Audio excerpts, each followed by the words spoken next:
nararanasan pa rin tayo, no? May mga ilan sa atin ngayon na maaaring may pinagdadaanan sa trabaho. Sino po may mga problema sa trabaho dito? Oh, ang trabaho ang problema nyo, no? So, maaaring may pinagdadaanan ng mga problema sa trabaho, problema sa pamilya, at pinansyal, no? O mga hamon, no? O minsan mga panalangin po natin, no? Naghihintay tayo ng sagot, no? O may mga laban na tahimik na dinadala ng ating puso. No? Minsan nagtatanong tayo kung bakit napakabigat ng ating dinadala.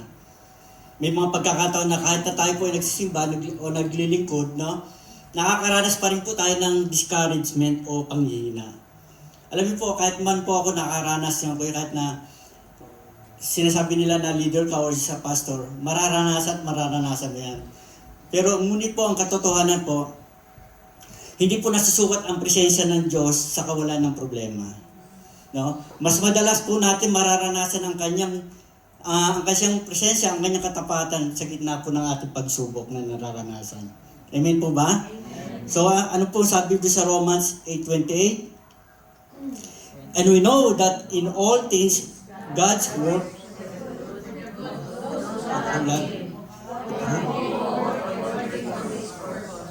Amen, no?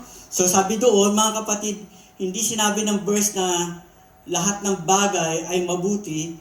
Ang sinabi po ng Diyos, ang lahat ng bagay ay kanyang gamitin para sa mabuti, no? Sa atin po, no, ating mga luha, yung ating mga pagkatalo, yung mga failure po natin, ito po ay yung mga kabiguan po natin, hindi po ito nasasayang sa kamay ng Diyos. Kapag tayo nahihirapan, siya po ay gumagawa. No? The more na tayo nahihirapan, mas nararanasan po natin yung pag-ilis ng Diyos sa buhay natin. No? Na kapag tilang tahimik ang langit, siya po ay kumikilos. No? Kapag hindi natin nauunawaan ang mga nangyayari, siya po ay may layunin at higit natin dapat na makita yung mga bagay nito. No? Kaya ngayong araw po na to, bago po tayo sumamba, bago tayo magpuri sa Panginoon, no, atin po ituon ang ating mga mata. No? Huwag po natin ituon ang ating mga mata sa problema, kundi ituon po natin ang ating paningin sa Diyos.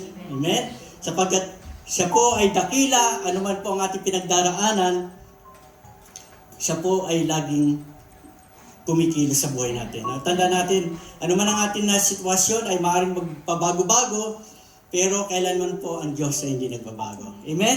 Sige po, tayo po lahat ay tumayo. Tayo po manalangin. Hallelujah. Panginoon, nagpapasalamat kami sa araw na ito, Panginoon. Lord, alam namin sa kabila ng aming kalagayan, Lord, tumatayo kami dito, Lord. Ang bawat isa ay naririto, Panginoon. Alam namin, Lord, ang bawat isa ay nakakaranas ng problema. Mga failures, stress, iba't ibang problema, Panginoon, na higit na kayo ang nakakakita ng lahat nito, Panginoon. Minsan tinatago po namin sa harap ng aming mga kapatiran.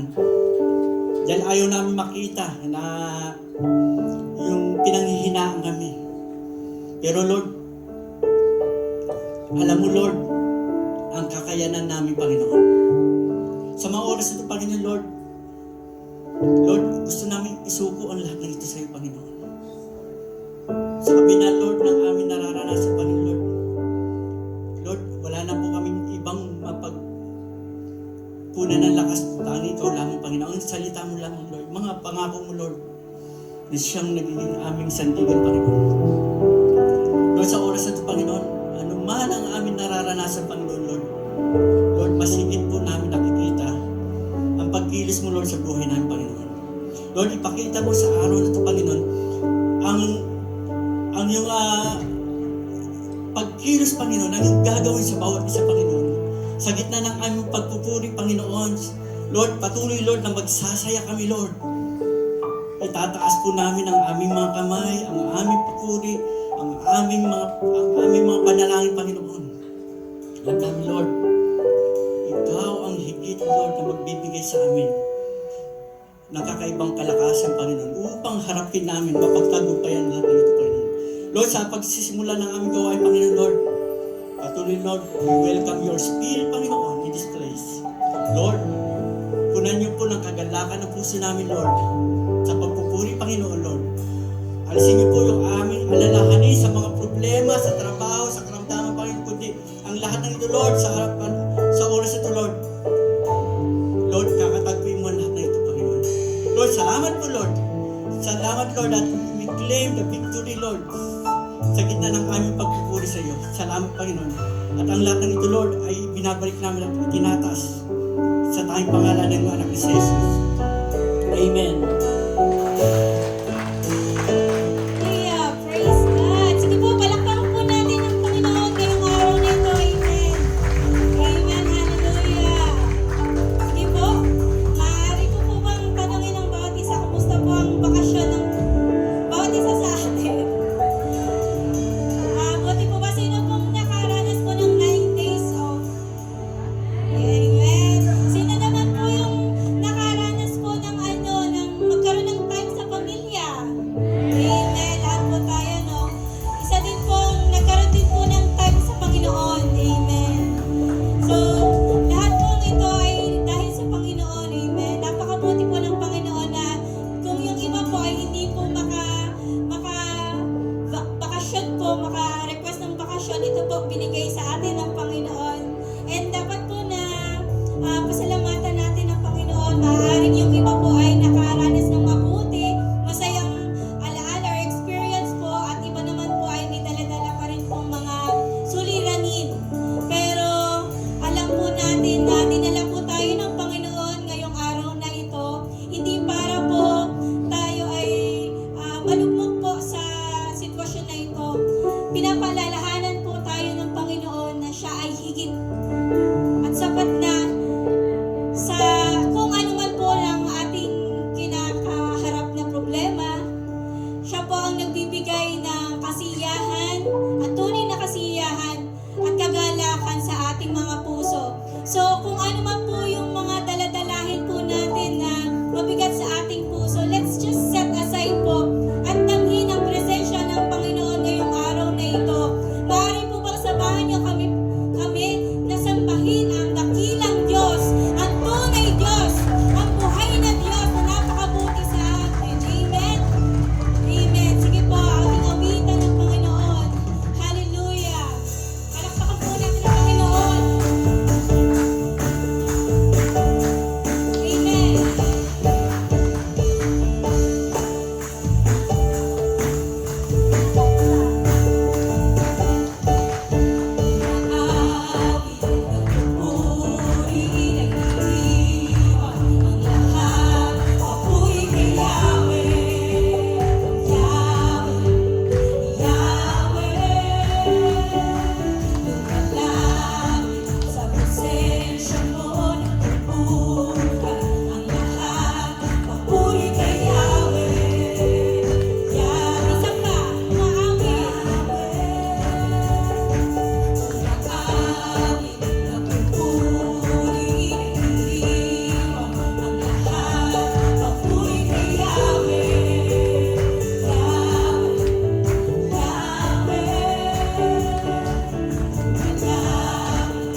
Hallelujah.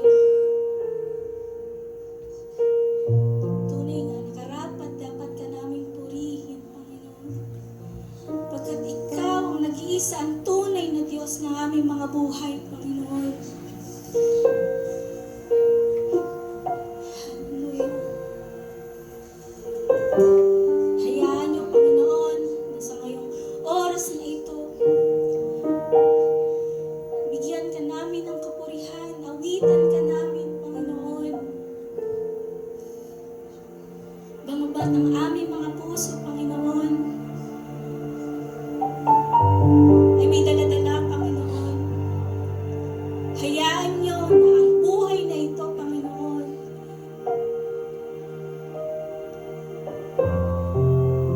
ang buhay na ito ay maging karapat dapat upang ikaw, Panginoon, ay purihin at sambahin, Panginoon.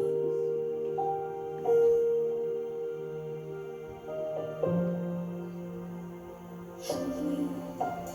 Ikaw ang tunay na Diyos mo, na nag-iisa namin Diyos na.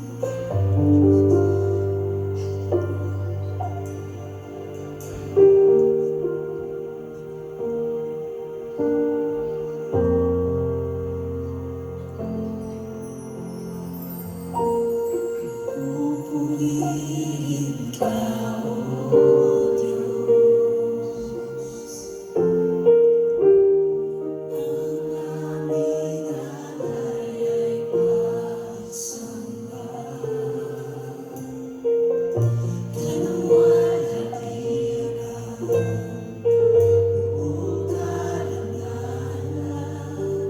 Kapangyarihan mo'y walang katulad.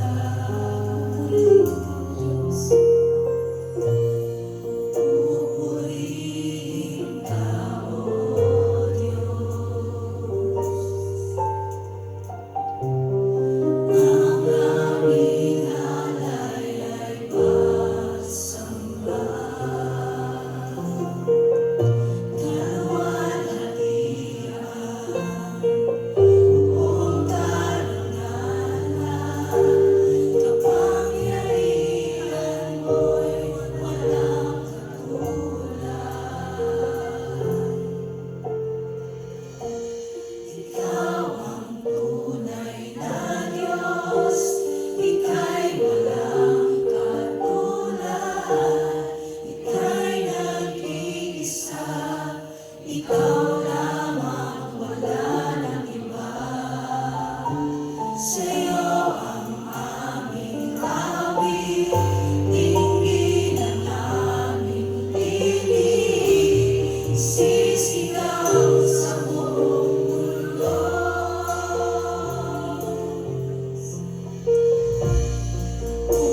Pupurihin ka, O Diyos.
Sisigaw sa buong mundo.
Isang mapagpalang araw po sa lahat ng anak ng Diyos.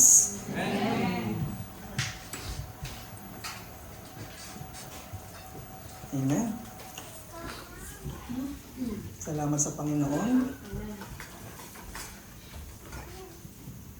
Bigyan niyo lang ako ng konting panahon upang kayo ay pagmasdan.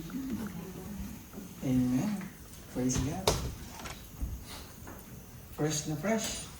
Kahit po mainit ang panahon sa labas. Amen. Hallelujah. Amen. Nagkaroon ng pagkakataong makapagpahinga, makapag-fellowship. Amen po? Amen. Amen. Praise God. Amen. Hallelujah. Sige po, batiin na.